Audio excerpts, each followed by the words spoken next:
Hi, I'm Jeff Foxworthy, and welcome to Gamekeeper Podcast. If you want to learn more about farming for wildlife and habitat management, then, buddy, you are in the right place. Join the Gamekeeper crew direct from Mossy Oak Land Enhancement Studio as they discuss the latest wildlife and habitat management practices, news, and, of course, hunting.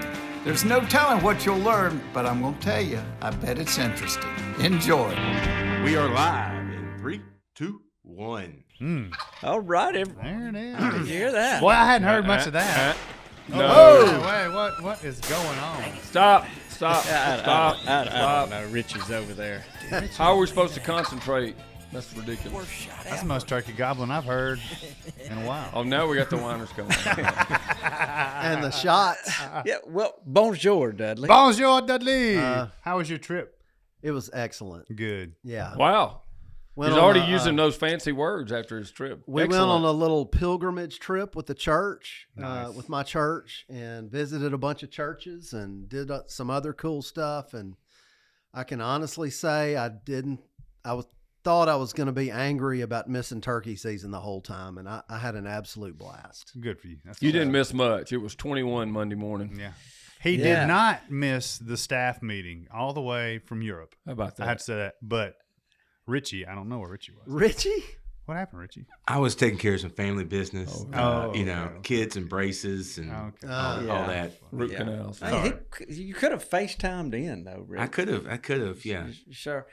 So, But look. he was doing the work of the church, and That's right. traced in. Yeah, he was. And he looked so happy, didn't he? Commitment. He was happy. Well, I He think told part us of he that loved was us before he left. I think that was because for the first time in 15 years, I put an auto reply on my email. So, Well, Wow. Bandy was Yeah, well, we definitely were getting all replying. those, and Dudley. Yeah. thanks, we got Bobby. you back. Thanks. We got Thanks, There was Lanny. 2 days when I was the only person in the hall. What are you? Wait a minute. Are you giving off that you're surprised by that? Yeah, that's It true. is. It It's is just- it's just wrong. end of So- March. It was actually spring break had more to do with that than turkey season. Yeah. This is so, true. So, look, let me welcome everybody to West Point, Mississippi, home of Mossy Oak, the Gamekeeper Studio. We got a rough group in here today. Yeah. I hope everybody Everybody ready got to the go. spurs out. Yeah, Dudley's back, thank goodness. Lanny's over here dressed in black like he usually is, and he's got a twinkle in his eye. Toxie's rocking back and forth like he's caged, like a caged lion, and that's because it's turkey season. That's not true. He'd rather be somewhere else, I know. I've always rather be somewhere. Then on the couch, I'm on kind of looking right to left. We've got Ernie Callendrelli, and he's from Boom. He's from, well, there is a Yankee in our midst, fellas. Let me just tell you that. I've used a Mr. Fox expression. You'll see. Yeah, that Ernie, he's been turkey hunting since back when they had Moses in the bull rushes. Yeah, he sure has. That sounds just like Ernie's been Mr. around Fox. a long time. A long time. Hopefully it's going to continue. That's There you right. go. Yeah, Ernie's, we'll get to know you a little bit later. We've got some specific questions for you and get you to tell a story. Looking to the right, we've got a local West Point legend sitting on the couch, Okay, you're spreading those rumors. Dr. Ned Miller, In the house. who is the first guy to wear scrubs in here. Yeah. That's right. Yeah, I'm straight from the clinic, man. We need yeah. some bottomland scrubs. Oh, That'd good Yeah, idea. badass. yeah, right. Yeah, I do. And look, if somebody, like if your beeper goes off or something, feel free to go save a life or something. Yeah, if y'all hear a ruckus, He'll just be back. Move on. After Yeah, If his Save the life beeper or goes two. off this time of year, it's typically his cell phone camera yeah. at the farm because his farm is not far from True story. It's not far from here. I have shot a turkey in scrubs from the clinic. Yes, before. Wow, that's cool. Yeah, I think I sent you that picture. It's been 2 or 3 years ago. Yeah. Now, Very cool story. Yeah, that is good. Is that aren't we telling some stories today? Yeah, we'll tell some stories. He's probably got a bunch of good ones, though. So let's pay some bills before we do this. We've got this episode is brought to you by our friends at OnX. Lanny, you use them all the time. You're probably on OnX That's right now. actually what I was doing. I was Yeah. trying to figure out where I I was wouldn't gonna say go I in the use them morning. all the time. I would say I live on it. Yeah. He's worse than I am. I'm the worst. Yeah. Yeah, he's pretty Well, bad. Every day of my life. When you were in London, did you open up your OnX? to Now see they what's- don't have all the property stuff over there, but I could actually see the map and where I was. Oh, that's cool. How about Amazing. that? Travel. I mean, That yeah, I daggum mean, internet's everywhere, isn't it? like I saved a spot at Stonehenge and Dropped at our a pin? hotel. Yeah, dropped a pin. That's Drop the good. pen. It's not, I think you're the only one Well, I'm sure somebody's got a pen that's on him. So, Lanny, there's a promo code. Do you know what it is? It's Mossy Oak 20. So if you go to Onyx, Yeah. you get the Mossy Oak package. Yeah, I think that's what the coupon code is. I think it's just Mossy Oak. Okay, even better. I think so. Richie, do you know? Wake up, Rich. Okay, Richie doesn't. Here, know. I'll text. Okay. I'll ask what the code is to be sure. All right, so we'll wrap back up and we'll tell folks the code. The other thing, Blood on the Biologic now is brought to you by LS Tractors. Hey, Okay. Yeah, our friends at LS. How about that? what you think about that new It's rig you toxic got? proof. It's toxic proof. Careful now. There's no such thing.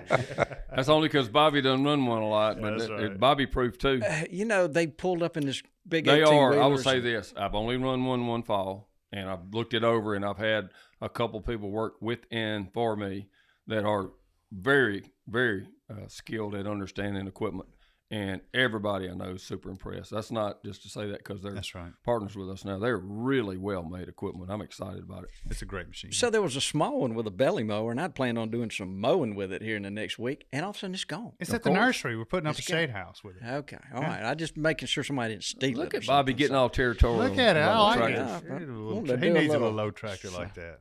Oh, that's good news. I hadn't been to the nursery yet. Oh, don't worry. It's not up. We just dropped it off of it. Okay. So what Blood on the Biologic? I'll throw one out. I saw Will Dixon posted it. There was a little young boy that they took named Bo Weeks, and that Nice. killed his first time. He looks like he's about 6 or 7 years old. One of those really cool pictures. Wow, You see. So, that's awesome. yeah, Bo Weeks. Bo Wop Weeks. yeah. Bobby knows what I'm talking about. I do. Yeah. Yeah. So Does blood on the biologic count when it's just on the biologic, but not on your vest or in the truck? yeah. Well, I think it's just That period. probably doesn't count. What? Does it got to? I'm just saying, if the blood's only on the biologic, but not in the back of your truck or on your vest anywhere, Oh, okay, yeah. I see then it I- probably I doesn't see count. where he's going. probably don't want to talk about that one. Then No, I'm not embarrassed to say Sounds that. like a swing and a miss. somebody had a swing and a miss. I call it Federal Express airmail, did you- airmailed. Oh, is there an airmail story? Yeah, it is. Ooh. It is an airmail. Who Story. missed Who one? is that? Who was that? Well, don't bring it up. And Personally, oh yeah. Ah, well, Great lesson. I just grabbed a gun. Didn't even get my Mr. Fox vest until the day before the season. Just Yeah. threw my stuff in there. Grabbed a gun from last year, 20 gauge that we would daddy hunts with because I knew it had to be the best thing sighted and didn't shoot it or anything. I mean, I shot one, got up to go get him, and he was gone, nowhere to be found. Wow. I just saw turkeys run off. He was with some hens and got back and that was whatever. Maybe Saturday, and then yesterday afternoon, I decided before I went out again, I better check it, and it was way off. way off. Oh, You didn't tell me this Saturday when I. And talked don't to you know that was probably the most sighted in shotgun out of Oh, all it was. of our This shotguns? goes to show you. it Always has check. the ones with the red dots and the screws. You better check them. Put some Ooh. First of all, I read up on it more. Put some Loctite on your screws once you get them dialed in, and then check them again. I don't Like bet- anything else, they can move or get beat up. So anyway, Okay. I learned Yeah. my lesson. I used the good bead. lesson there. Yep.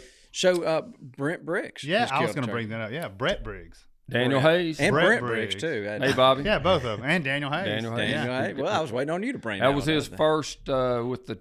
Well, they had the traveling vest. They all Yeah, killed one right. last year, but that was his the first. first one. Yeah, I've seen a lot of firsts with their new Yes. Mr. Fox vest, their own personal one. It's pretty cool to see that. That people sending pictures just right. I've gotten a bunch from people already. Yeah. Tom Robertson. Yep, Tom killed Robertson. He did. Hayden Moore. Where's Rob Moore? Hey, look at there. Can I get an amen over there? Yeah. Okay. So, I mean, Yeah, Look, a guy, my buddy in Monroe County, Lan Smathers, he's on the board too. So I'm looking forward to going. I know. Alabama starts Saturday. Goodness I'll be gracious. right in I front can't of you. wait. Don't Yeah, I worry. hadn't gone yet either. I can't wait. I'm fixing to go on a sabbatical, so Yeah, you're gonna. don't count on me for a couple of podcasts, Well, or you know where to come get it anyway. We can drop a mic. all down right, there. Ned. Wait, look, you got to get back to surgery. No, or I'm something, good, man. sure. I got time. Well, look. So what this one's going to be? This podcast, we're going to tell some stories, and we've got a couple of folks here. I can't wait to hear Ernie's story, but we're going to kind of save it toward the end of the day. We're going to crescendo up to it. But So I got the name of it for you. So reminded me of when I was a kid. It was the highlight of all the years that I grew up experiencing all these turkey hunters, especially back when there weren't many much at all. But they had a regimen in where we grew up hunting, and at 11 o'clock, it didn't matter if you were on a turkey or not. I mean, that was just the rule. You get back and you're at the camp and you're there by 11. You just don't do it. It's just the way, that was the rules. And they had turkey tails, and every single person there would sit around on the big porch, had a big kind of a deck porch. And everybody, one by one, first one, they would let anybody killed one talk. And then one by one, you told your story. All the details, where you were, where you listened, what was the compass reading on the first one that gobbled, anything you wanted to, how you forded across the river in your boat in the high water, all those things. It was such an adventure. And I just always loved that title for stuff like this, Turkey Tales. Turkey Tales. Mm-hmm. Okay. And Is that a double every one of those entendre? hunts wasn't successful. Oh, but no. It's always fun to listen to Very few. I think it is. every story. Very few were successful. But, yeah, it was fascinating. I would just hang on every word of everybody's story. Yeah, Rob. So now you're being called into action there for the one request we made for you. Did it go by? He just walked by there. So, okay. No. We got a plan. So, all right. So here's what we're gonna do, Ned. I'm gonna look at you first. All right. And we got a lot of expectations here. Yeah, pressure's on. Well, like Toxie was saying, this is not a successful turkey hunt. Ooh, even better. Yeah, Yeah. the one that came to mind when you asked me about telling stories. So the story one of my most favorite turkey hunting stories from my own history is about 2 some odd decades ago when I was at Mississippi State, and a buddy of mine was in the Air Force and was stationed at Fort Leonard Wood in Missouri. And Fort Leonard Wood is a 60,000 acre Army base in the middle. It's in southwestern Missouri. I think it's in the middle of the Mark Twain. I may be wrong about that. You have to check me about that. But 60,000 acre base in the middle of a giant swath of public land. So the hunting is pretty good. And when I was in college, every year at the end of the spring semester, which ended, early May, late April, especially if you were exempt and didn't have to take your exams, you got to leave a little bit early. But every year after that spring semester, we would drive up there and hunt for a week. And I think in Missouri, their season is like the first week you can kill 1 turkey, and then I think the second week you can kill 2. But if you don't kill 1 the first week, you can kill 2. Anyway, something. That's right. Yeah. So we would wait till that second week of their season and drive up there and have some great hunts on Fort Leonard Wood. But this particular year, and my buddy who was stationed there, he would scout 2 weeks in advance. He was going out to these spots and finding turkeys. And this one particular year, he had located, just a flock of turkeys and was hearing gobbling pretty much daily leading up to us going up there. So myself, and I don't know if I should mention their names or not here. Yeah, we can beep them out. We can beep them Yeah. So Brian Lippincott and David Knighton are the 2 guys that I'm hunting with. And so Lip, who we call him, got off work late after my last exam. We left it's about a 7-hour drive. We left 10 p.m. that night, get there, drive all night, 5 a.m. the next morning. And in the days leading up to this, it had been raining up there. And so the spot where David had these turkeys located was across this river called the Ruby Doo River. I think he's making that up. I promise you, that is the name. It's called the Ruby Doo River. You ever heard of that? Never. Ruby Doo. Yeah, the Ruby Doo River Something on named Fort a Leonard dog. Wood in the Missouri Ozarks. Anyway, It's not in New Orleans. Where's our fact checker when we need him? He's turkey I can't wait for the next time you need some ailment tended to, Bobby. He's going to the back of the bus. He's going to say, I've never heard of that, Bobby. Bobby who? Influenza, Bobby? I've who? never heard of that. So anyway, it's been raining. He's got these turkeys located, and we've got to cross this Ruby Doo River when we get there. And it's not a small river. It's coming out of the mountains, and it's been raining, and the river's getting a little deep. And on the way up there, we're talking, and I said, he says, I've got a plan. How are we going to get across this Ruby Doo River? And he says, I got it taken care of. I got a plan. And so we get there, driving all night, tired, just basically pull up, park, throw our turkey gear on, and here we go walking down this gravel path to the Ruby Doo. And we get down there, and it's still pretty dark, but it's kind of starting to get daylight. And I see a canoe. And just as some background, this was about 100 pounds ago for me. So I was about 300 pounds. My buddy's about 300 pounds. And David is, I don't know, he's 200 pounds. And here this canoe that we're going to get in on the Ruby Doo River, which is flowing water. This isn't like, this isn't stagnant water. This is running water. And I said, David, there's no way. There's no way. It's and he's we're gonna be fine. We're gonna be fine. So we for 5 or 10 minutes here, we're arguing about this, whether or not we're gonna get in this canoe. And as luck would have it, a turkey gobbled. So it got On which side of the river? on the other side. Okay. Yeah. So yeah. So Creates a sense of urgency. yeah. That's So the exactly argument right. stops, and I was all right. Come We on. all going. Let's go. All right, let's do this. So my big buddy gets in the canoe on the far end. I'm sitting Indian style in the middle, and David is about to push us off the bank. And when we get in this canoe, there is that much of that canoe He's showing about an inch and a half. That's what I'm saying. Yeah. out, Freeboard. outside of the water Don't in this breathe. canoe. Yeah. So David pushes us off, and here we go across. We're in the rapids on the Ruby Doo River trying to get to these turkeys that are gobbling. And as soon as he pushes us off, you're not going to be able to see this, but when one person shifts, another person shifts, and then another, and then this sort of cascade of events occurs where everybody's shifting, and there's a little bit of water coming in, and I'm in the middle of the canoe, and I'm starting to feel it under me. And I remember looking over to the side of this canoe, and I saw the side of the canoe dip under the water, and I thought, this is an executive decision that has to be made at this point. and I decided to jump ship because there was water coming in, and we were, we were going down. Yeah.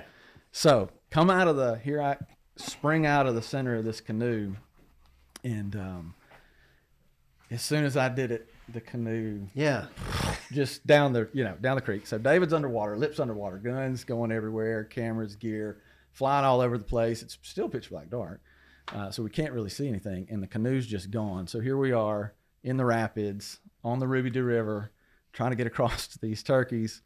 I managed to find a sandbar, get stood up. I hear David and Lip going down the creek, screaming, hollering, branches breaking. And David finally finds a way up, and Lip found a branch and was holding on to the branch, sort of in Superman mode. That's how fast it's flowing. Yeah, it was flowing water. And so anyway, we get everybody back together and get sorted, and pouring water out of our boots, gallons of water, and hunted actually till 1 o'clock that afternoon, because you can only hunt till 1 in Missouri. Absolutely soaking wet. The turkeys, after that commotion, the turkeys were just gone. They never heard another turkey, but hunted till 1, and it was one of the cooler hunts that I've ever been on, and not even heard a turkey. No, and I'll never forget it. Yeah. Well, that's good. You didn't. Lot of questions. Well, so not to correct you, but you heard the first one, which caused all the commotion. Yeah. Yeah, It was probably some local on the other side. My wits. Yeah. I had my wits about me as we walked up to this canoe with 200-300-pound guys, about to get in this canoe, and I had my wits about me and was bargaining pretty hard with him, but as soon as that Once turkey they gobble. gobbles, your judgment gets impaired, and That's got to be one of them turkeys you end up getting mad at. yeah, right. So you probably ruined box calls, slate calls. So I hadn't thought about this. He just used a Video cameras. a compelling word for what happens to people like Bill Sugg in the springtime, myself included. And it was like you said, Your judgment goes judgment out the impairment. window. I mean, it could be similar Yeah. to alcohol or too much narcotics or something. I'd argue for some of us, maybe it's worse than that. So judgment impairment, maybe some days we shouldn't be driving after a hunt, you know? Yeah. I get it bad. How'd y'all get back across the Ruby Roo? Ruby Doo, we swam. Yeah. Yeah. Went back to the sandbar. Yeah. It was with great care. That's how we got back across. Did you lose any guns? Did you find them all? Found them all. Lost the canoe. The canoe was downstream for. I think David ended up finding it a couple of weeks later or something because it was borrowed from his master sergeant. So yeah, he I think he ended up finding it, but it was a ruckus. A ruckus on the Ruby Doo. Ruby Doo sounds a lot like Scooby Doo. Yeah, it does. I think it's the Louisiana. You have to look it up. It's the Louisiana spelling for the Ruby Doo. Yeah. So I did look it up, to be honest. And so it's the Ruby Doo Creek. Creek. And so it's in Inappropriate characterization. Up there, they say I can tell crick. you. in South Missouri there, named after French Canadian fur trader Joseph Ruby Doo. I can assure you that Tibby Creek right here below town is a river when it's been raining a couple inches. Yeah. Wow. Well, so you were there for a week. Did anything good happen? Yeah, we always ended up killing a turkey or two. We never killed a whole bunch, but yeah, we ended up killing a few that time. I think everybody got at least one. Yeah, while we were there. This was in Missouri? Yeah. So you just Did put you all ever your- hear any killed out from in front of you? You were headed to them and someone killed them before you got there? No, of course. I was going to say, if it could have been Ernie. Because he spent a lot of time in Missouri. I spent a lot of time in Yeah. Missouri. Well, the cool thing about where we were hunting, we were hunting on the base, so it was on Fort Leonard Wood. Wow. It's a little bit restricted. I mean, you have to, if you're not in the service, I think you can get on if you're not in the service, but it's a little bit of a process. So we had, the turkeys were somewhat of a captive audience on the base. Wow. Well, that's a good story. Yeah. A quick thing to that, when you talk about a creek, crossing a creek. The first time I hunted Alabama, I go down there and the guy says, "You got to go over 3 branches," and I said, 3 branches? There's millions of branches out there. That was a long time ago. That is definitely in Alabama and Mississippi too, but especially in Alabama. I grew up hearing about this branch and that branch and that branch, and it's just a very small creek, basically. Yeah. Don't people call a tank? Is that such a thing? That's in That's Texas. in Texas. A Yeah, pond. Texas. Yeah, that's just a little pond, or literally sometimes they're tank. Down in Florida, they call them domes. Wow. Have you ever hunted the domes in the sugar sands down in South Florida? These little cypress hammocks. Well, Ned, that was a good story, and we appreciate you being here.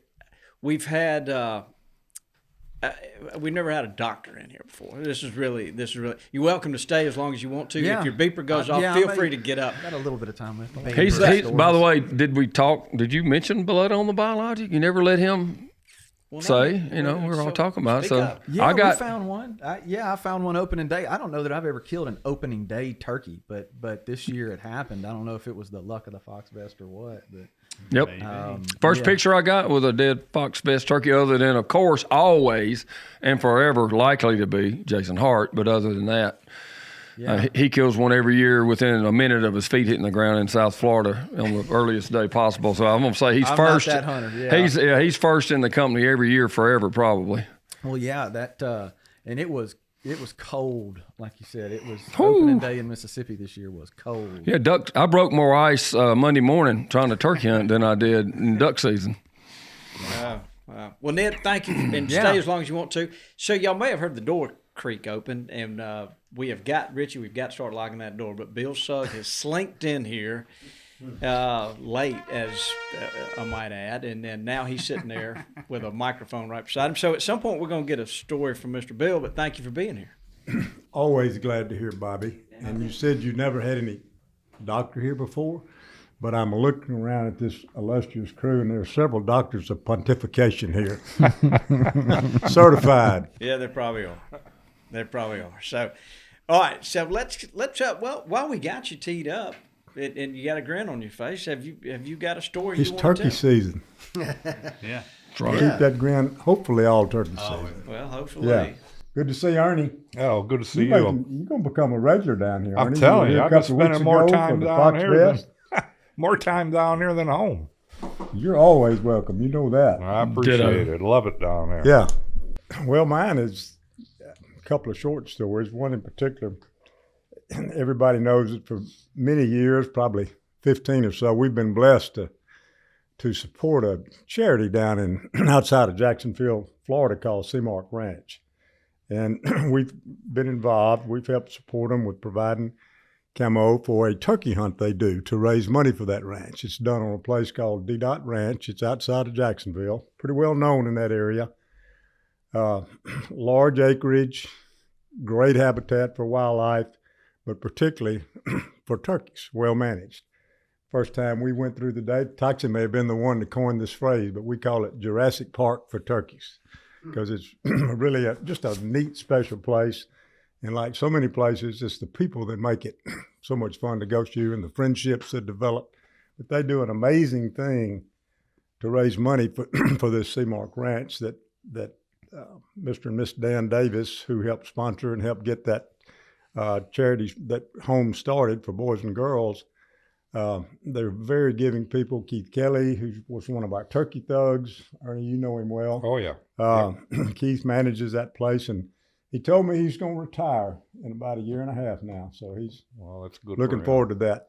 He'll really be busy then. But we've all been there over the years. Well, one of my favorite stories from there in particular is happened several years ago. Not every year, but very often we'll have a kid come from Seamark home, and we'll turkey hunt them. And sometimes they do it during our Seamark Ranch. They do this turkey hunt where people pay a good bit of money just to come and turkey hunt there and raise money for Seamark. When that's over with, we'll hunt kids. Well, I hunted this one young man.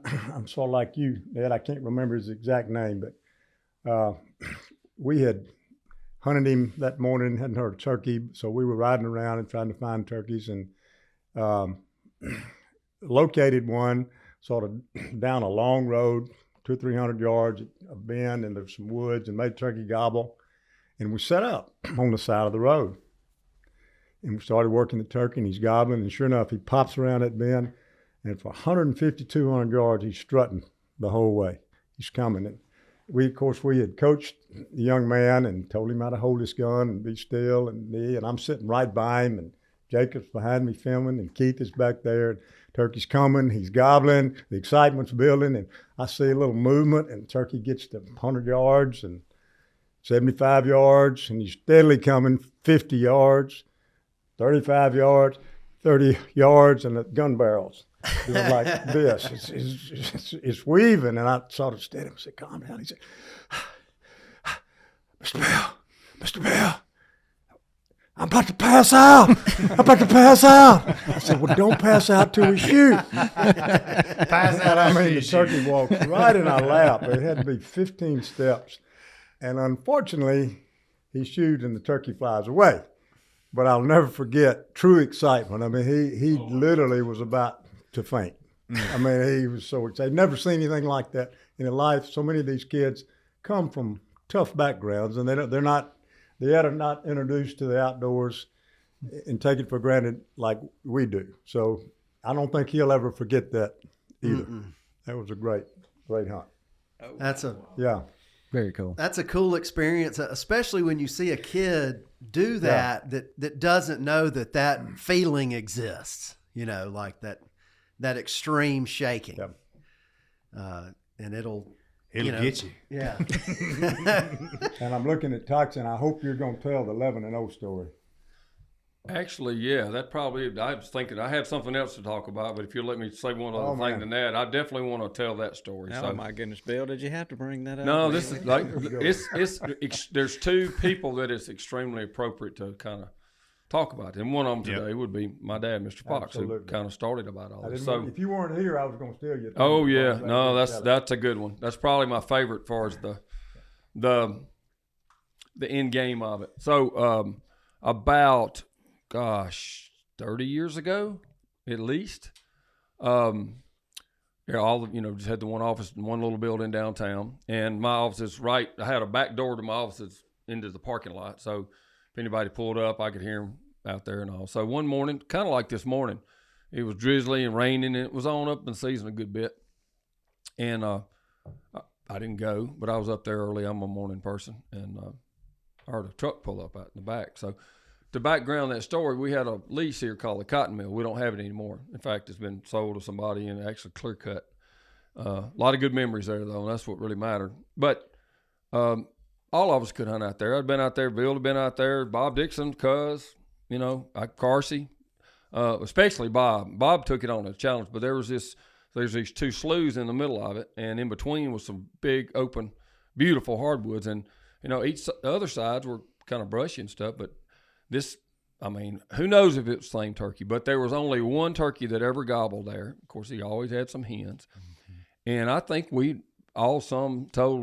I still remember Bob Dixon, after we got whipped about the third time, I took him out there with me. And he and I had actually gotten on opposite sides of the slough that morning, still got by us. And I remember Bob telling me, I said, what do you think it's going to take to kill that turkey? And he looked at me and said, I'm thinking it's going to take 243 if you ask me. So he was legendary. And so probably as much as any turkey around here. Again, do I know it was the same turkey every day? No, but I'm pretty sure. And so anyway, that particular morning, I hear the truck out back, and I was like, who in the world would go with a cruddy morning like this? Who would go hunting other than probably Larry Moore, who's been around here forever and loves rainy mornings. And I look out back, and it's Daddy, and it's like 7:30, so I know and he gets out and he's got his camo. I said, you got to be kidding me. You must have run from the rain early. He said, well, I'm out early, but it didn't cause of the rain. I said, where'd you go? He said, I went out to the cotton mill. I said, you between the sloughs where turkey we've been hunting all year? Yep. And he leaned on the back of his truck. He said, let me tell you something, son. If you're a Nebraska football team, 10-1's a pretty good record. But if you're a turkey, it sucks. And he pointed in the back of the truck, and he had it. Oh, my God. Wow. I remember that. Word for word. I said one kind of bad word, but that's what he said, so I don't want to repeat it. And he was beaming, but, he never was to be too exuberant about it.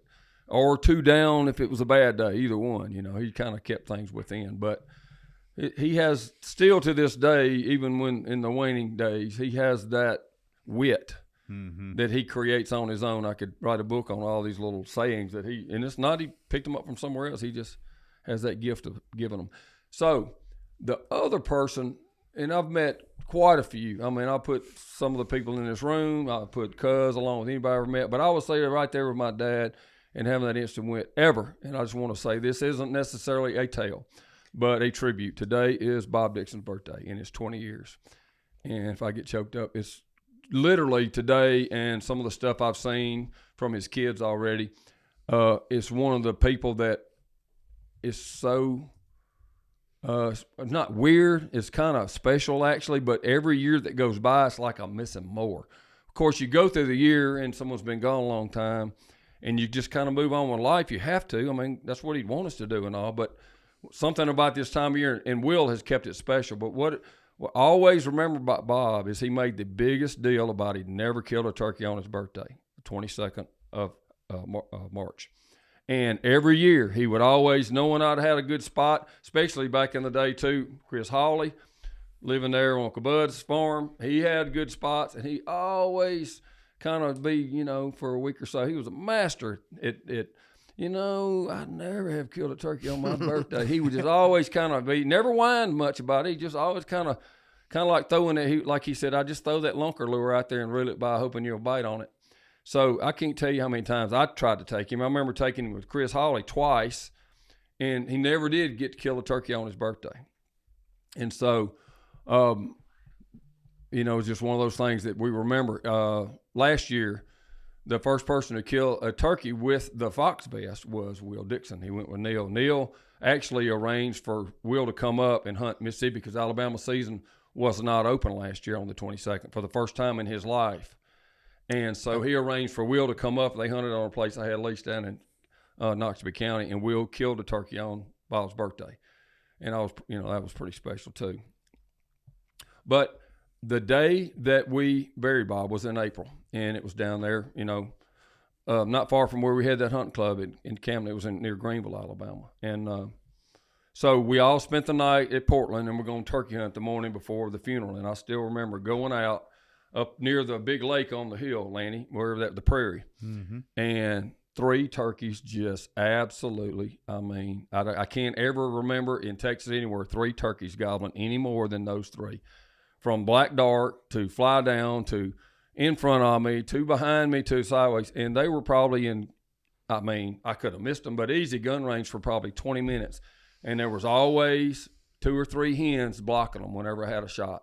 And they just did laps around me all morning long. And I just kept thinking later when they left, I kept thinking, I'm going to kill a turkey on Bob's burial day, and I know he's right here with me. I bet he's down there calling them for me.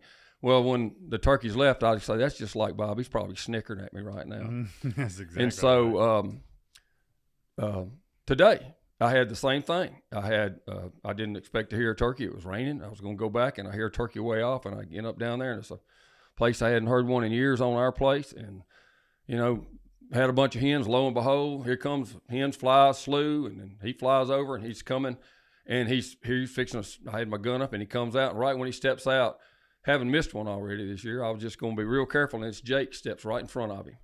And literally, stride for stride, until he was out of range, the Jake just kind of protected him the whole way. And I didn't think anything more about it because it's a place I can go back. I think he'll be there and all. And it occurred to me, it's Bob Dixon's birthday. He did it again. Now, I don't know, we don't know what happens or not. But the thing I do want to say is that if there's anything that makes the sport special, it's the people and the friendships and the love of the bird. And the big story for me is that Bob Dixon was ever, even in my life, was such a privilege for me.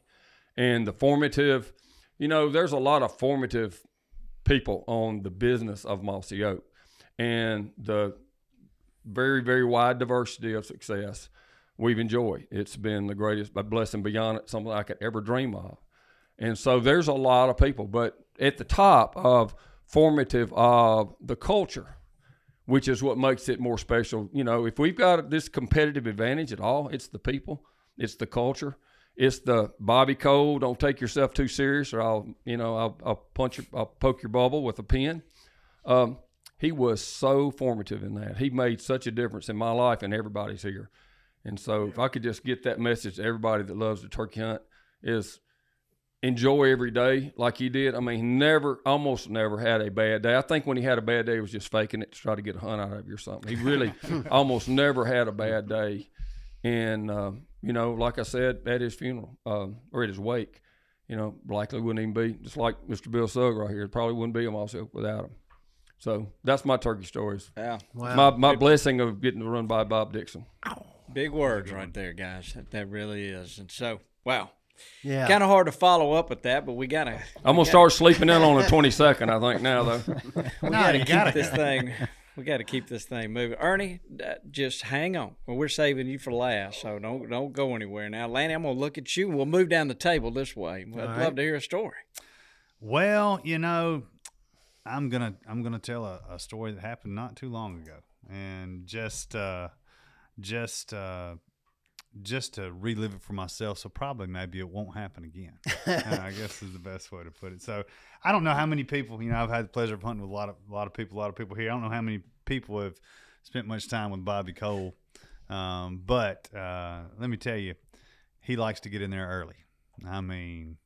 Real early. The king. He's going to be in there before anybody is. So nonetheless, I think we left here at midnight for an hour drive. I don't know what time he dropped me off.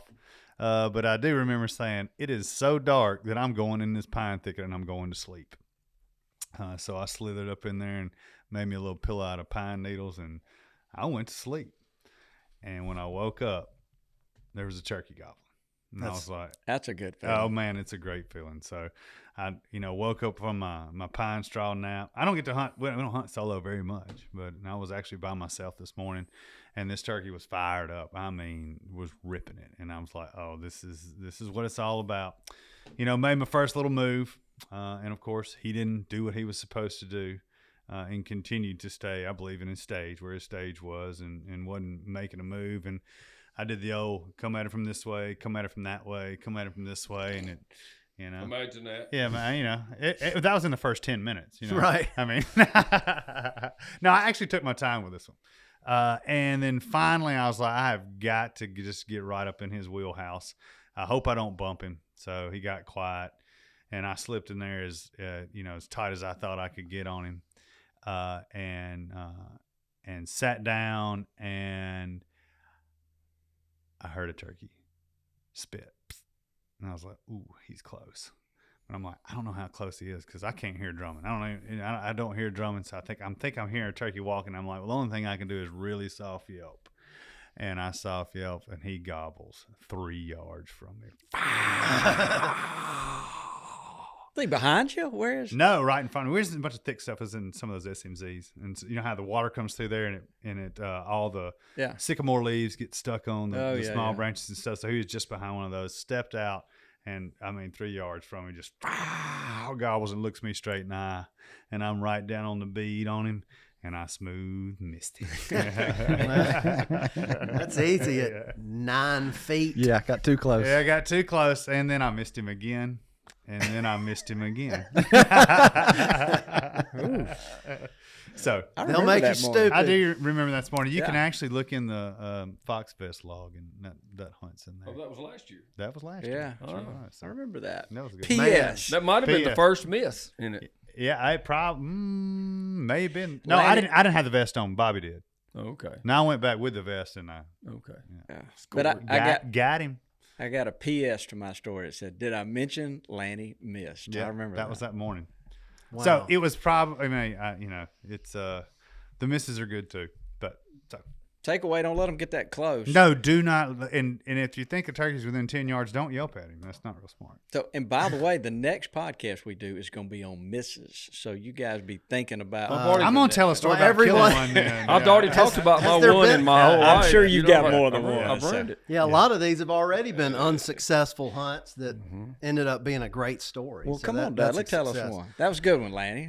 Well, I told a story a year or two ago about my first turkey, which coincidentally was named Big Toxie, believe it or not. Oh, yeah. I in forgot about you shooting Big Toxie. 1981, 82-ish.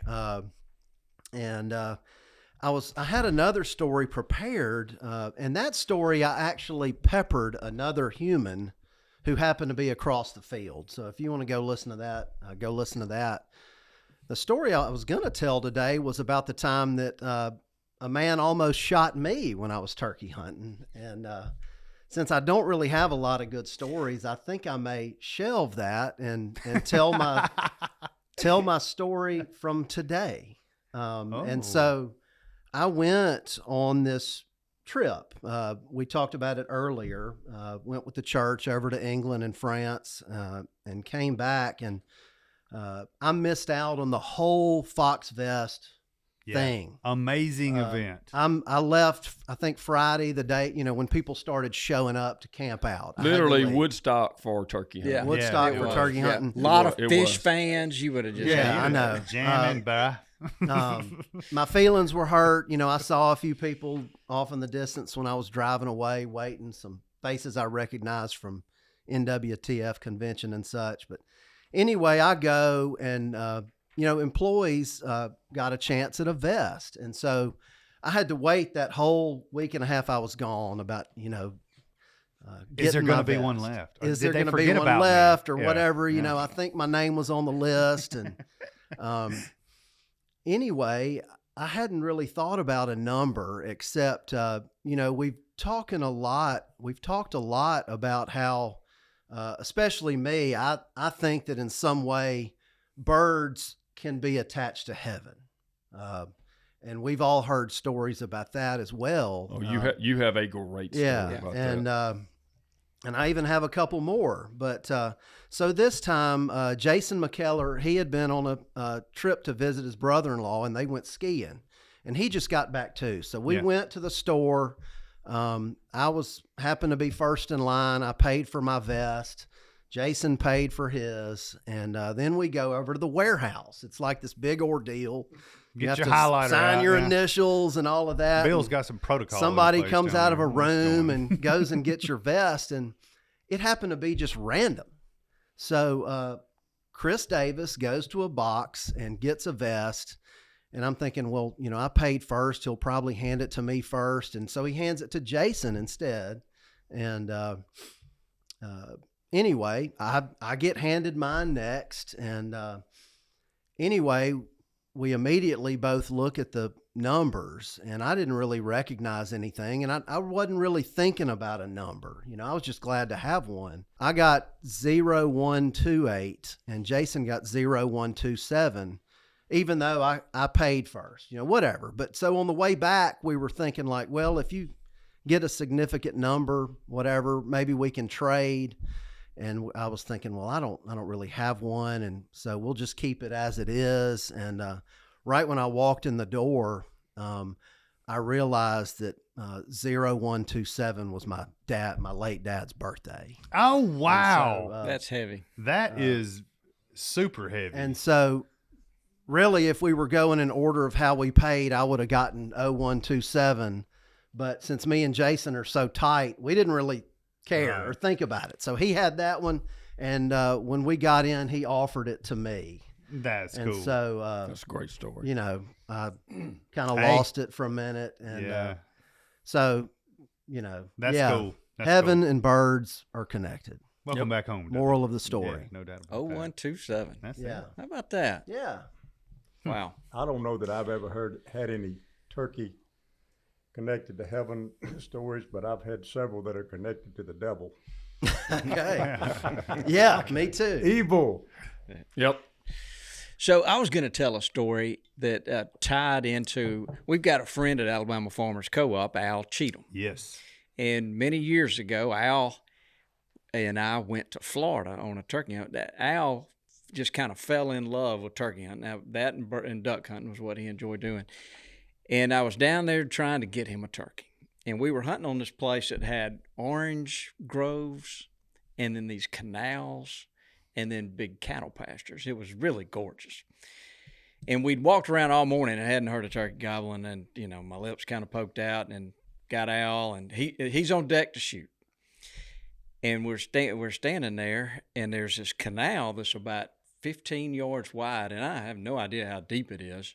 But on the other side of the canal is this, I guess it's what they dug out of the canal. It's maybe the spoils, and it's like a big berm or a levee, and it's 25 feet tall or so. That's just, you can't see across it. And so standing there, and I yelped, and a turkey gobbles on the other side of that berm. And so I said, Al, we got to go over there. And he said, I'm not wading across that water. I said, Al, we got to go. And the turkey gobbled again. And I said, we got to go. And he said, you're just going to have to leave me here. I'm not going to walk through that water. And again, I don't know how deep it is. So I said, well, Al, I got to go if you don't mind. He said, what? So I pulled my pants off. I'm just down in my underwear, and I put it in my vest, and I put my gun up high, and I don't know how deep it's, and I start walking, and it's about waist high. But halfway across that thing, something like I don't know what it was. Loch Ness Monster. Slid down into the water. and it scared me to death. And I got out on the other side scared to death. Well, the turkey's he's really on this, not very far away gobbling. So I don't even put on my pants. I stay in my underwear. And because they're, anyway, crawl up this story? TMI, Bobby, TMI. How am I not surprised as Crawl much up. as I've seen you change your clothes with the door open? Look off the hall. I'm gonna show you. I'm gonna pass that around and show you some proof. What color were they? So they started off white. So I crawl up to the top of this berm, and I can see the turkey he's out got there about brace 60 on. yards. And so as long as I keep my waist on the back side of this berm, there's no way he can see me. Al's getting a good, something he probably don't want to look at. But so this goes on, and I yelp a few times, and there was a hen and they just walked up there, and I killed him. Ran down there, picked him up, and In your boxer briefs. in my boxer, no, and some whitey tighties. Come back across the water. I don't believe that I told it. But now here it gets even better. So he laughed. That was a great story. He loved telling it. The next year we're back and we're standing in the same spot. And Al has already committed, I'm gonna go with you this time at the turkey gobblers. So we're standing there and we go to the same spot and look down, and there's a shelf right where I walked across. And there's about a 10-foot alligator laying there, like 4 feet from us. And and as soon as the alligator sees us, and he just bolts, slides off in the water. And I've thought, if it had happened in reverse, I don't think I'd have crossed that. I mean, I never thought there'd be an alligator. So you didn't cross it. No, we did not cross it. Just call him up to the bank on the other side, Bobby. Yeah. But I killed a turkey in my underwear. That's a true story. And y'all see the picture. There's proof right there.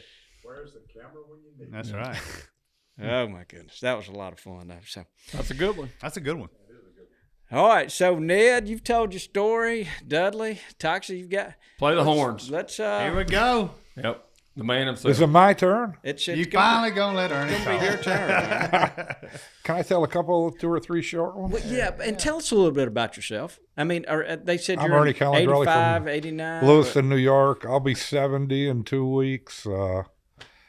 Well, you Quaker boy. Quaker boy. I started helping Dick Kirby in 1977. How about that? So, but we met at I can remember the name of the calling contest. I'd never been to a calling contest back then, and I written a story in a New York Sportsman magazine, which was then like a newspaper, and I titled it "King of Spring." I mean, because of course back then and even to this day, I'm on fire about it, right?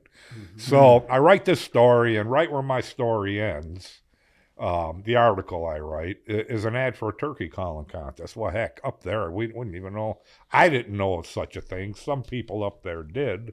And it was my girlfriend then. We weren't even married. We've been married 45 years now. We weren't even married then. And, Congrats. and I says, let's go to this thing. It was about 4 hours away. So we decided to go. And it was a place called the Owego Treadway Inn in Owego, New York, just south of course, you all heard of Turkey Trot Acres. Yeah. Correct? Okay, so it's just south of there.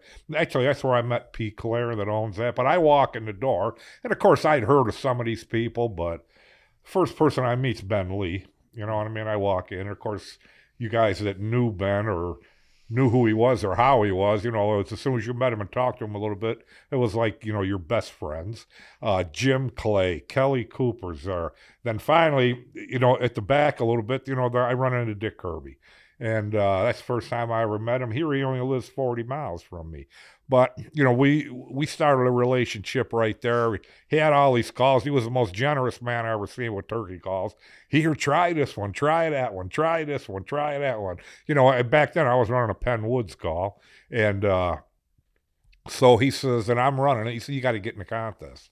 I says, I'm not getting in front of the stage and run. No. He says, you need to get, he says, I got an amateur contest. Get in there. So I says, all right. But the only thing, I couldn't whistle on the call that I got from him. So, but after I blew his call, I couldn't blow the Penn Woods anymore. So I had no choice. I had to use, he had them great big frames. You remember them ones back then? And so anyway, I got in the contest. Make a long story short, I come in second in the amateur. That little fire under me, he called me a couple months later, the Pennsylvania States. He said, would you go with me? I said, yeah, what the heck? I go with them. And I mean, Billy O'Daniels is there and, the Rome brothers and all that, but they were in their own category because it was resident, non-resident. But, Louis Stowe and, on down the line, all the old guys, the old regime of guys that were just incredible bunch of people. And I call in that and I win the damn thing. You know what I mean? And I says, wow. And that really lit a fire under me. I bet.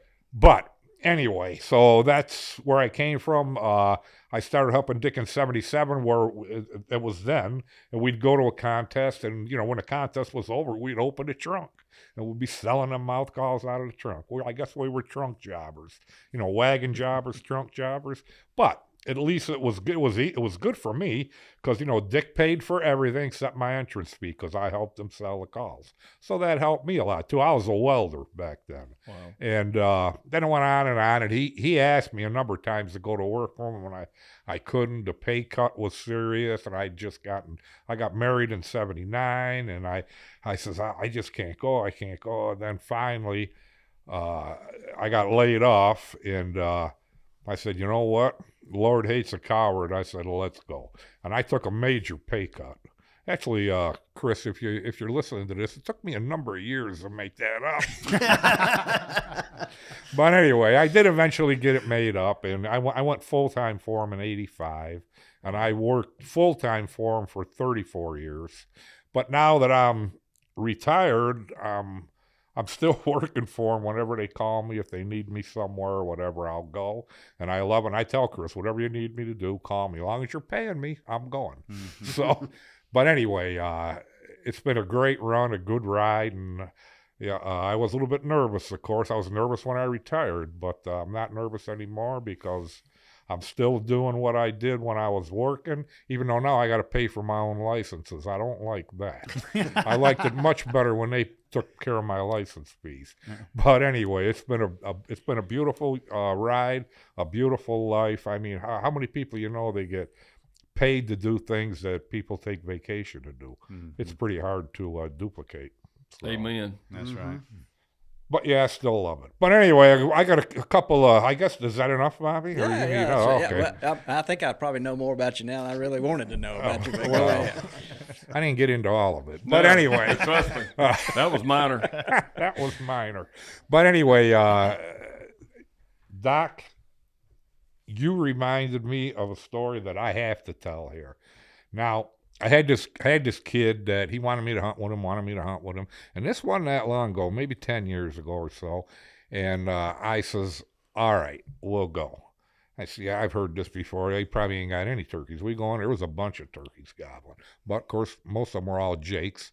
The adult gobblers were, a few hundred yards from there. We couldn't do anything with them that morning, but I knew now, just from the situation, we had to set up closer to the adults that are down the cut cornfield farther. So we go in the next morning, this and that, and he's telling me, no, he says, I've killed enough turkeys. I want you to kill one with me, all this stuff and everything. It's okay. So anyway, the gobbler ends up coming in. He comes right, way to decoy out. He comes right to the decoy. And right when the turkey's about 30 yards from the decoy, he says, of course, I'd hunted all over the South and everything before home. This is at home. And he says, you already killed a lot of turkeys this year, didn't you? I says, yeah. And he says, would you mind if I shoot this one? I says, I told you when we got here, I could care less if I kill it or not. I'd love to have you kill it. So I handed him my gun. Turkey come up, he killed it. So the following year, we're in a spot, you got to drive a four-wheeler across a little creek, this little branch. We drive across that, and we get through with the four-wheeler, and we park, we go in, and a turkey's gobbling. They won't come. He won't come across this field there. So we circle around in the woods, and I get all tucked in there, and these turkeys come in behind me, and they're back in the field that we were trying to get them across. And I ended up turning around, and I killed them, right? Because it was that one I was going to shoot. I gave him one. Now I'm going to take the next one. This was the next year. So then the next year we go back, and it had been raining. I mean, it rained and rained and rained. This was only a little branch. You get a four-wheeler right over it. He said, I don't know if we're going to be able to get the four-wheeler. He's got a brand new GMC truck. He says, we're going to go across in the truck. Let's say it's your place, whatever. He goes down the water, and we're going down into this ain't no branch no more. This is a river. And he's going down, and the water's, it's up over the bumper. And I says, there ain't no way this truck's going to make it through there. And he eases, crawls right up the other side. I said, man, we made it. But, of course, it's still raining. And we get back in there, and I'm sitting watching the field on the one side, we're on a hedgerow. He's watching the other way. Turkey starts gobbling on his side, which is fine. And he said, "You better turn around." And I says, "No." I said, "That turkey comes across the field, just kill it." And he's just screaming the whole way. And he comes right into about 15 yards. I'm facing the other way, misses him clean. I mean, this kid about starts crying. You know what I mean? I know the feeling. I said, "Oh, man." But anyway, to get back to us, so that I say, what are you going to do? We all miss them. Give them the story that we get everybody that's with us when they miss. We all do it. If you ain't missed any turkeys, you haven't hunted them enough, all that stuff. So we get back. You'll get over it in 20 years. We get back in the truck, and we're going back across the branch, and it gets down to where the truck's just about fully in. It is fully in the water. It quits. Oh. It's a brand new GMC pickup. It fries the computer. We're not moving. Water's coming. I got the window down on my side, and I'm not saying a word. I'm just sitting there, and it's filling up with water. So then I says, "Hey, we got a problem." And I mean, this water's rushing in the truck. Coming in now, the window? It's coming in everywhere. Now I'm up there. I'm up to my knees in the front seat. Now it's about to go over my boots. So I get up and I sit on this windowsill. So I'm sitting out. My feet are. He said, "Oh, you're putting your muddy boots on my feet." I really think it don't make much of a difference right now, does it? So it keeps coming up, and I look in the back seat. Oh man, my vest is back there. My guns, they're all the vest is floating, the guns underwater. So I take them out and I put them up on the roof of the truck. Now I got to crawl out of this truck. I crawl out. First I'm on the hood. He don't like me sitting on the hood. I mean on the roof. And I don't blame him either. I don't want somebody sitting on the roof of my truck. So I get in the bed of the truck, right?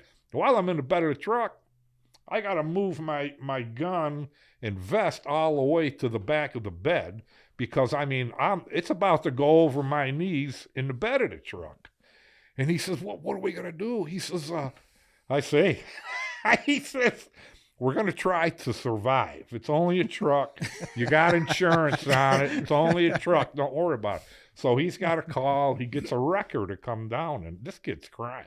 And he ain't that young, but he's crying because his truck's gone. So one big wrecker comes down. Them great big diesel ones they use on the interstate to haul the tractor trailers? He backs down in there. How you going to hook it up? You can't get to it. So he says, what am I going to do? I said, "Well, you have them hooks on the four-wheel drives." I said, "You're going to have to go out there." So he wades and swims, and he gets the cable from the tow truck guy, and he's got to come all the way back. I mean, it's cold. It's May 1st. It's cold. He comes all the way back. May 1st is cold where I live. He's got to go underwater to hook this thing, to hook the hook on. And this truck can't pull it out. His wheels are spinning. They got to bring another wrecker in there. It took 2 wreckers to get that truck out of there. Fried that truck. I haven't hunted with him since. I mean, hey, I love him. He's a good kid. In case you hear this, I never mentioned your name. And you told me not to. But after you told that story, Yeah, don't trust those rivers, man. I had to tell that one. Don't trust those rivers. But anyway, one story, and I will let a couple names out here, is I happen to witness it, and Toxie, you know where this is, Lake Thunderhead in Missouri, or what's it, half-mile wide anyway? Yeah, like an ocean. Yeah, I mean, it's probably more than a half-mile wide. But anyway, Rob Keck and Carl Brown, God rest his soul, are hunting one side of the lake. Me and Dick are on the other side of the lake. And we could see with binoculars, there was a gobbler strutting right on the beach on the other bank. And so we said, what the heck, So I was on the camera. I never even blew a call or nothing. But Dick was calling. Turkey's gobbling. And, we don't think anything of it. And all of a sudden I look. I said, "Dick, look where that turkey was standing. He's coming across the lake. He flew his wingtips were hitting the water on the lake. Flew all the way across that lake, walked right up into us, and Dick killed it. Man. So you think they won't cross water or They road? put the yelp on him, didn't he? It was absolutely all of a half mile across that water. Wow. No doubt about it. I saw yeah, that's pretty crazy. It's crazy. Never heard of crazy. that. Well, that goes back a little bit to what our buddy probably could be considered the greatest of all time we had on, that's working on his 5th, Doc Weddle. Yeah, well, Mm-hmm. And he's had more experience than anybody probably. That's He'd have incredible, to be. that guy. He's unbelievable. And so they asked him the question, what makes them hard, pressured, public land, what he said 100% over anything makes them hard to call and kill hens. Mm-hmm. But I agree. the opposite is true. If they don't have them, yeah. you'd be surprised at what they'll do. Go ahead. That reminds me of the story when you missed the turkey and it flew over the moon. You remember that? I do remember that. Yeah, it's all right. What about Maybe we'll tell that. what about redheaded gobblers? I hate redheaded gobblers. I mean, you would hate You know them the down ones? here then. No, well, you know the ones that are in the field. We had one when I used to guide out of Southern Sports, and we Hate is called such it the red. I did. I hated them. That's why I hunted them so hard. If I got the one where I was hating them, I hunted them harder. A lot of times I didn't kill them, but I don't hate them anymore. You know what I mean? But back then, 40 years ago, 30 years ago, I hated them. Well, their heads do change colors. Oh, yeah. Well, yeah, but yeah. when you see one standing out in the field and that head's all red, he's gobbling at you. He ain't coming. How about that? He ain't coming till that head turns White, green, blue. red, white, and blue. But as long as that head stays red, I've never had. I guarantee it. He ain't coming in unless he just happens to mosey your way. But until you see that, and later in the season, they do that a lot. Take note. Yeah. Yeah, that little translucent white head that you see looks like a ping pong ball. Bouncing That's through the the key. woods. That's Light, the key I was right always there. told it was Oh, a yeah. light bulb. Like a frost on it. Man, that gets me. Those are good Tore stories, up. Ernie. I got 100 of them. Well, look, it's just amazing seeing you sitting there in this studio, and I just think about all the people that have been here, and you're just a legend in the industry. Can I tell Yeah, one in fact, more quick one? Bob Dixon's the one who introduced me to you. Bob Dixon, to mention something about, I loved Bob, as everybody did. But we were in Dallas, and we're in the Grand Nationals. So, we're in the finals. We made the cut and everything. So, me and Bob are tied for third. And Bob, he said, why do I got to be tied with you? I said, wait, why do I got to be tied with you? You know what I mean? But I felt bad ever since because I ended up beating him in a call-off. But beating him, I scored more than he did. So I ended up with third. He was fourth. But did you ever be in a call-off where you're head-to-head competition and ended up winning and actually felt bad about it because Bob was such a great guy? You know what I mean? Seriously, he was a good He was turkey. a good. Oh, he could yell darn now. right he was. He could yell. Absolutely. Lights out. So- Lights out. So why don't we do this, Dudley? Why don't you rapid fire some questions at Ernie, Okay. and then and don't leave, Ned, unless you just got to. And then we got a trivia question specifically for Ernie. Oh, great. And then we'll get going. All right, So, well, go ahead. Yeah, I got to get a hole drilled in one of my teeth and filled in about 30 minutes. So Or it's Anyway, rapid fire. If rapid fire lasts 30 minutes, We're somebody outta shoot me. here. Okay. Just- Yeah, use the Springfield.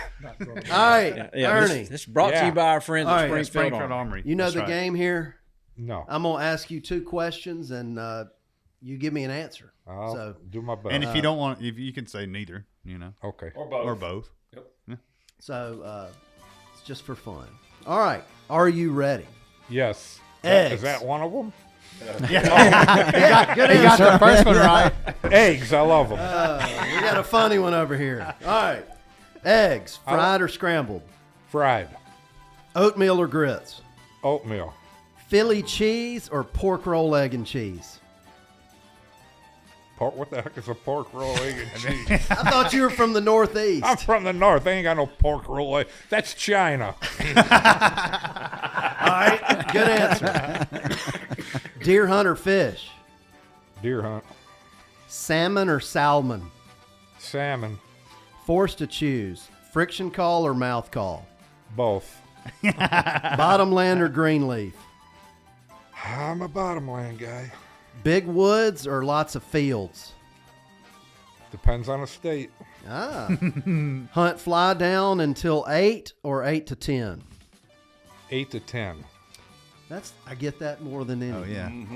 What do you do more often than not? Make a move or wait them out? When I was younger, I made a move. Now, I'm 70, man. I wait them out. That's why, All right. that's why we Amen. make turkey calls, to make them come to us. Based on a photo I saw this morning that I'm not going to mention, Waffle House or Huddle House? Never been to a Huddle House. Waffle House it is. Yeah, Good job.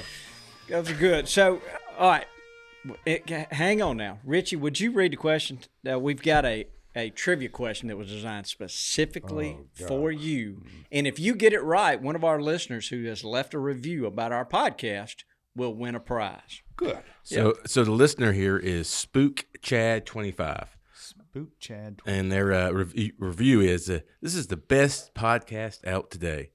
I love listening to Dudley and Mr. Toxie talk about any subject. All these guys are great at what they do, and it's truly an outstanding podcast, very knowledgeable. Did Bobby write that again? Yeah, it sounds like I was going to say maybe I wrote that. That was completely For me, scripted. Bobby wouldn't have left Bobby out. Yeah, you're right. That's a good point. That's fair. So the question here is, where were buffalo wings thought to have been created? Thought? It's the Anchor Bar in Buffalo. Oh New my York. goodness! he right got out it. the Yeah. gate. He got it. We've been there. Yeah. Come on. Yeah. Come on. I live there. Yeah. Well, I just wanted to confirm that Yeah. you would know where that Actually, was. I got wing sauce with me that I'll put some on some turkey nuggets when I get to Texas next I think Bob was going to think he was going to get them on that one, and just So, no, I really Yeah. thought. So it's the Anchor Bar. Landy, you and I have been there We one have time been there. before. That's So right. that's where that. Actually, I didn't know Buffalo came from Buffalo, New York. Now I do. Yeah, there you go. We are educating the world here as we go by. Now I We wanted also have beef on wick. Never had one of What them, is man. that? no, Ernie. Let's turn Ernie's mic down if we can.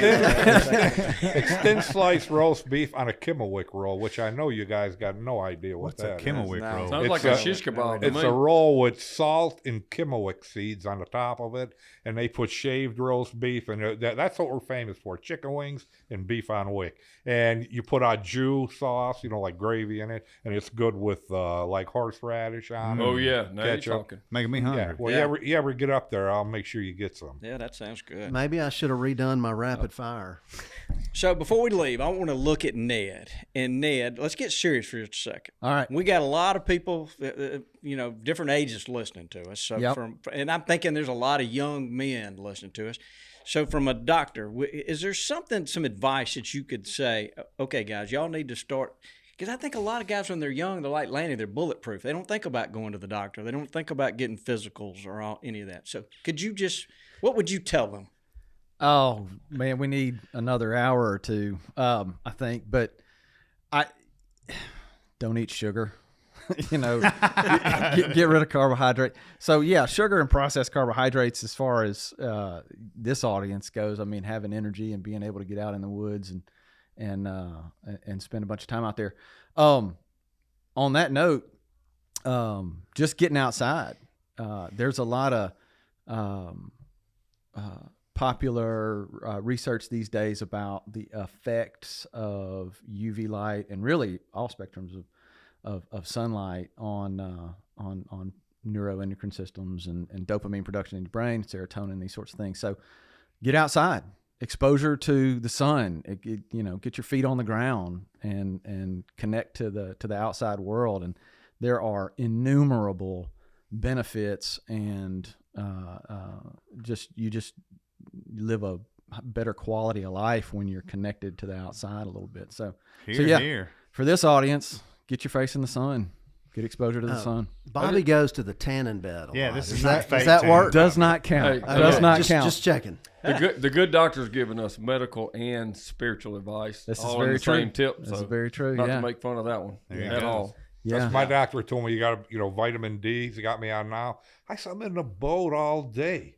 right. During the summer, the sun's beating on me. He said, He said, well, take your shirt off for a while each day. I said, that ain't happening. Give me some more vitamin D. Oh, that's good. Well, guys, this has been fun. Is there anything else we Yeah, need to I think cover, so. Lanny? Can you think of anything?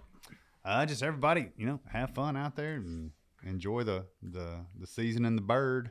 That's Go right. make a few more turkey stories. That's Yeah. right. Yes. Mr. Bill, we're glad you joined us. Always a pleasure, Bobby. Yeah. Thank you, Mr. Bill. Always glad to see you. Mr. Bill. Ned, Dr. Ned. Thank you for the fella. invite. Yeah, this was fun. We appreciate you coming. I Yeah. hope somebody isn't waiting on you somewhere. No, I got about 5 more minutes, and somebody's going to be waiting. So There it Monday, is. I think I said that Monday was the 20th, right? That was the Yeah. 37th anniversary of incorporating. So Wow. Nice. On the historic opening day of Alabama as well. It was. No, it got started a little sooner than that, but Mm-hmm. in the, That's when the corporation was. yeah, How many days? How many years? 37? 37 37 years. years. That's I incredible. remember you back Let's then. hit the horns for that, Yeah, Richie. yeah. That is- 1986. there we go. Thanks for the job, boss. Yeah. No, We do appreciate that. Wait a minute. we I get. I'm the one that can say thanks for the job, Charlie. Y'all. Yeah, absolutely. Ernie? Back at you. Hey, I'd also, thank you for having me. I had a great time. I'm sure Rob's ready to go, but I had a great time, and I want to thank you. I was honored also to wear, the Mr. Fox vest last season and kill the turkey with it. That was great. Yes. But I was also, part of it with in Nashville and here in West Point. And I'm going to tell you right now, it just blew my mind. Yeah, it was cool. What Yeah. what an event. So Ernie makes me think about the term and a Mr. Fox term about wealth, and having a life of wealth. And let me just tell you something: there's nothing that make you wealthier than long-time, loyal, great friends. Mm-hmm. And Ernie is at the top of the food chain at Mossy Oak, and the whole thing, because he's friends with more people than I could count at Mossy Oak. And so you just think about that, and you look back at life. I get chill bumps being grateful. There's some others maybe, but none greater than the very, very, very first days Bill and I ever did anything. Ernie was around, and so it's pretty cool that he spends that much time in and around with us today. So Hey, it's been a good one. I love you Amen. guys. I I do mean, too, we big time. got a lot of history together, We do. and it's all good history. Where else could you go in an industry and everybody be so tight and friends, even competitors? That's right. Absolutely. They're still close. So. Yeah, that's right. That's good stuff. All right, guys, we've been going a long time. There's other stories we got that'll be on here. This was a great podcast. I enjoyed listening to these stories. I really did. yeah, so did I. Yeah, Dudley, let's work on a turkey story for you, okay? Dudley has my that was favorite a turkey great story. story. He's already told he's it got a couple good of weeks ago. vest He's got the story, best. but, No, so- yeah. All right. All right, guys. So I think let's be like a cow turd and hit the trail. Mark that time code. Why don't you say goodbye, Dudley? Goodbye, Dudley. Get us out of here, Richie.